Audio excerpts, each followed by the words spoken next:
1월 6일 화요일, 오늘 10% 이상 급등한 종목과 그 이유에 대해서 알아보겠습니다. 오늘 장은 오후 4시 키움증권 기준으로 코스피 지수는 1.52% 상승한 4,525.48포인트로 마감했습니다. 외국인과 기관은 매도로 임한 가운데 개인은 매수로 대응했네요. 오늘 코스피 거래 대금은 25조 원입니다. 한편 코스닥 지수는 0.16% 하락한 955.97포인트로 마감했습니다. 외국인과 기관은 매도로 임한 가운데 개인은 매수로 대응했네요. 오늘 코스닥 거래 대금은 10조 원입니다. 그럼 본격적으로 오늘의 급등 종목들을 살펴볼게요. 오늘 10% 이상 급등한 종목은 총 37종목으로 코스피에서는 5종목, 코스닥에서는 32종목이 나왔습니다. 이 중 상한가 종목은 인스코비, 금호전기, PJ전자, 성우, 셀루메드, 비가전자, 포메탈, 인베니아 8종목이고요. 오늘 하한가 종목은 없었습니다. 총 37개의 급등 종목 중 상위 30개 종목들을 테마별로 묶어보니 3개 테마로 나눠볼 수 있었어요. 그 외 나머지는 개별 이슈로 오른 종목들인데요. 먼저 1번 로봇 자율주행 테마입니다. 현대차그룹이 세스 전시회에서 아틀라스의 양산형 모델을 공개했습니다. 아틀라스는 현대차그룹의 로봇 자회사인 보스턴 다이내믹스가 만든 휴머노이드 로봇인데요. 현대차그룹은 아틀라스를 대량 생산하여 산업 현장에 투입할 계획이라고 밝혔어요. 2028년부터 미국 조지아주 공장에서 부품 분류를 위한 작업에 투입한 뒤 2030년부터는 부품 조립으로 작업 범위를 넓힐 예정이며 장기적으로는 다른 제조업 분야까지 영역을 확대할 예정이라고 전해졌습니다. 또한 현대차그룹은 구글의 딥마인드와 휴머노이드 개발 가속화를 위한 파트너십을 맺었다고 밝혔는데요. 이 같은 소식 속 현대차는 장중 7%까지 급등세를 보이기도 했는데요. 다만 상승폭을 대부분 반납하며 전일 대비 1% 상승한 30만 8천 원의 종가로 마감했습니다. 한편 엔비디아의 젠슨 황 CEO는 세스 전시회의 특별 연설을 통해 첫 번째 자율주행 차량을 출시한다고 밝혔는데요. 자율주행 인공지능 모델인 알파마요를 공개하며 이를 벤츠의 신형 차량에 최초로 탑재할 예정이라고 전해졌어요. 해당 차량은 올해 1분기에 출시되어 북미 시장을 공략할 것으로 전망되고 있습니다. 이 같은 소식들 속에서 로봇 및 자율주행 관련주 일부가 상승세를 보였습니다. 상한가를 닫아준 순서는 포메탈, PJ전자 순입니다. 다음은 이번 우주항공 테마입니다. 스페이스X의 상장 주관사 선정 기대감이 이어지는 가운데 우주항공 기업들이 상승세를 이어오고 있습니다. 스페이스X는 올해 하반기를 목표로 상장을 추진하고 있는데요. 스페이스X가 상장할 경우 민간 우주시장이 폭발적으로 성장할 것이라는 전망이 나오고 있어요. 스페이스X는 기업 공개를 통해 확보한 자금으로 올해 첫 번째 화성 탐사에 나설 계획이며 대형 재사용 발사체인 뉴글렌의 발사를 본격화할 예정이라고 전해졌습니다. 한편 최근 우주항공청은 올해 우주 분야 연구개발에 9,495억 원을 투자하는 계획을 확정했는데요. 우리나라의 기술로 K-스페이스에 도전한다는 정부의 국정과제를 이행하기 위한 투자 계획이라고 전해졌어요. 이 같은 소식들 속에서 우주항공 및 스페이스X 관련주들이 강세를 이어오고 있습니다. 이 중에서도 성우는 LG엔솔을 통해 스페이스X와 테슬라 양쪽에 배터리 부품을 공급 중이라는 기사가 붙어주었는데요. 이 같은 소식 속 성우가 스페이스X 관련주로 편입되며 상한가로 마감했습니다. 이어서 그린강학은 11월에 상장한 기업으로 반도체와 우주항공, 그리고 방산 관련주로 묶이는 종목인데요. 오늘은 특히 우주항공 관련주로 부각되며 강세를 보인 것으로 추정됩니다. 한편 미래에셋증권은 증권사의 리포트가 붙어주었는데요. 상상인증권은 스페이스X의 기업 가치가 2배 이상 급등함에 따라 투자사인 미래에셋증권이 보유한 지분 가치가 소직 상승할 것으로 전망했어요. 이를 통해 미래에셋증권은 4분기 어닝 서프라이즈를 기록할 가능성이 높다고 밝혔는데요. 이 같은 분석을 토대로 미래에셋증권에 대한 목표 주가를 29,000원에서 32,000원으로 상향했습니다.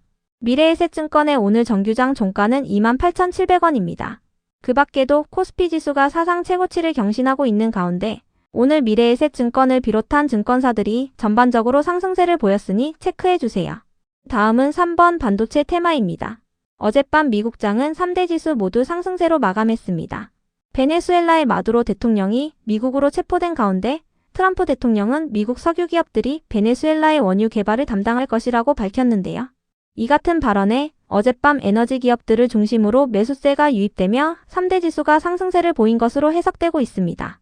한편 엔비디아의 경우 젠슨 황 CEO의 세스 전시회 기조연설을 앞두고 소폭 하락세로 마감했는데요. 이에 최근 강세를 이어오던 삼성전자와 하이닉스도 오늘 하락 출발하는 모습을 보였어요. 젠슨 황 CEO는 오늘 기조연설을 통해 차세대 인공지능 칩인 베라루빈을 공개했는데요. 베라루빈을 사용하는 기업들은 기존보다 훨씬 저렴한 비용으로 인공지능 모델을 운영할 수 있을 것으로 예상되고 있습니다. 젠슨왕 CEO는 베라루빈이 현재 본격적인 양산 단계에 있다고 강조했는데요. 이에 베라루빈이 올해 안에 시장에 풀릴 것이라는 기대감이 나오고 있습니다. 한편 하이닉스는 세스 전시회에서 고객용 전시관을 마련하고 차세대 인공지능 메모리 솔루션을 선보인다고 밝혔는데요. 이 같은 소식들 속에서 반도체 기업들이 우후장으로 갈수록 반등하는 모습이 나왔어요.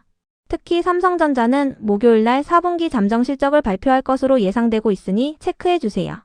그 외 나머지는 개별 이슈로 오른 종목들인데요. 먼저 셀루메드와 인스코비의 급등 이유는 파악되지 않았습니다. 최근 셀루메드는 LNC바이오에 인수된다는 소식이 들려오며 강세를 보인 바 있는데요. LNC바이오가 인수 결정을 철회했다고 밝히면서 이틀 연속 하한가로 마감한 바 있습니다.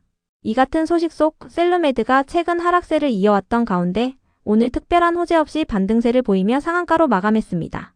셀루메드의 최대 주주인 인스코비도 동반 상한가로 마감했으며 상한가를 닫아준 순서는 셀루메드, 인스코비 순입니다. 이어서 금호전기의 급등 이유는 파악되지 않았는데요. 금호전기는 어제 전환가액 조정 공시가 있었으니 참고해주세요. 831원에서 552원으로 조정한다고 밝혔습니다. 다음으로 비가전자는 어제 언론을 통해 1.6T급 광트랜시버 개발을 완료했다고 밝혔는데요. 해당 소식에 오늘 상한가에 들어갔습니다.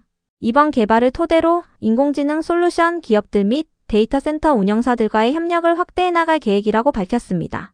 그 밖에도 미국의 주파수 경매 일정을 앞두고 통신장비 기업들 일부가 상승세를 보였다는 분석이 있었으니 참고해주세요.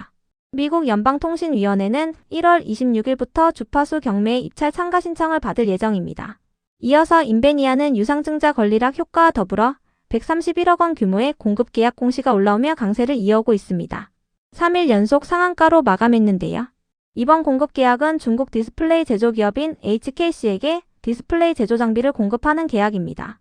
계약 규모는 최근 매출액 대비 60%에 해당하며 계약 기간은 2월 3일까지입니다. 다음으로 파라텍시스 코리아는 어제 장마감 후 기술 특례 상장 제약 바이오 연구개발 우수기업 매출액 특례 요건을 충족했다고 공시했는데요. 해당 요건에 충족하는 기업은 매출액 기준이 미달되더라도 관리 종목 지정에서 면제되는 특례를 적용받습니다.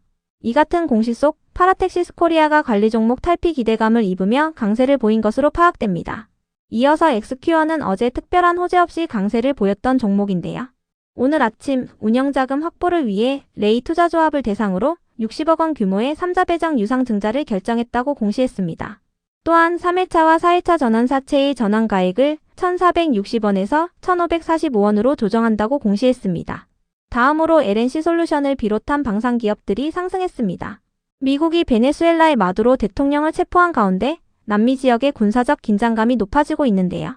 또한 북한이 어제 탄도미사일 발사 훈련을 진행했다는 소식도 동반되면서 방산기업들 일부가 상승세를 보인 것으로 파악됩니다. 한편 NHN 벅스와 NSENM, 다보링크, B2N의 급등 이유는 파악되지 않았습니다. 다음으로 경창산업은 자동차 급발진 관련주로 부각되며 강세를 이어오고 있습니다. 어제 상한가에 들어간 데 이어 오늘도 강세를 보였어요. 최근 서울 강동구에서 트럭 돌진 사고가 발생한 가운데 운전자는 차량이 갑자기 급가속했다며 급발진을 주장했는데요. 이 같은 소식 속 경창산업이 비정상 급가속 방지 시스템용 전자식 가속 페달 모듈을 개발한 업체로 부각되고 있습니다. 이어서 파인테크닉스의 급등 이유는 파악되지 않았는데요. 파인테크닉스는 어제 장마감 후 전환가액 조정 공시가 있었습니다. 전환가액을 1,388원에서 1,442원으로 조정했는데요. 그 밖에도 삼성전자의 3단 접이식 스마트폰인 트라이폴드가 판매 2분 만에 완판되는 등 인기를 잇고 있다고 전해지면서 파인테크닉스가 폴더블폰 관련주로 부각되었다는 분석도 있었으니 참고해주세요. 그럼 오늘의 거래량과 거래대금 상위 종목들을 시장별로 살펴보고 마칠게요. 대체거래소 도입으로 인해 3시 30분까지의 데이터와 다소 차이가 있을 수 있습니다. 먼저 코스피 시장에서 거래량 상위를 기록한 종목을 살펴보겠습니다. 1위가 삼성전자, 2위는 대창, 3위는 미래에셋증권, 4위는 형지엘리트, 5위는 금호전기, 6위는 두산에너빌리티, 7위는 계양전기, 8위는 한국앙코르유전, 9위는 인스코비, 10위는 한미반도체입니다. 이 중 10% 이상 상승한 종목은 미래에셋증권, 금호전기, 인스코비입니다. 미래에셋증권은 증권사이자 스페이스X의 투자사로 부각되며 4분기 실적 기대감을 잇고 있습니다. 금호전기의 급등 이유는 파악되지 않았으며 인스코비는 셀로메드의 최대 주주입니다.